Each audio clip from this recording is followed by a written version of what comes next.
Today I'll be teaching you guys how you guys can fix eFootball is not compatible with your device problem. If you're facing this issue, then there's multiple reasons on why you're facing this. So the first way to fix this issue is to restore your Play Store or reset it. To do that, first you need to hold on your Play Store icon and you will see the option called App Info. Click on App Info. From inside App Info, you want to click on where it says Storage. Inside of Storage, you want to click on Clear Data and click on OK.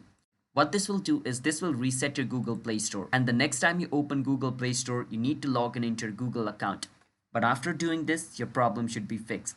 The second reason on why it's not downloading could be because of your storage problem. So if you don't have enough storage to download eFootball, then it's going to show you this. So make sure to check if your phone has enough storage. Make sure it has at least 3 GB free. Otherwise, you cannot play eFootball. So that could also be the reason. And the third reason could be that you have a really old device. So if you have a really old phone which does not support the modern games, then that could also be the reason why you're not able to download eFootball. And this is also similar for PC as well. So if you have a really old PC, then it could not run eFootball, and that could also be the reason why it shows you that. So these are the reason why you guys are not able to download and play eFootball. So by following the step which I told you, you should be able to fix this issue. So if you guys found our video helpful, hit the subscribe to our channel one step. I'll see you guys next time.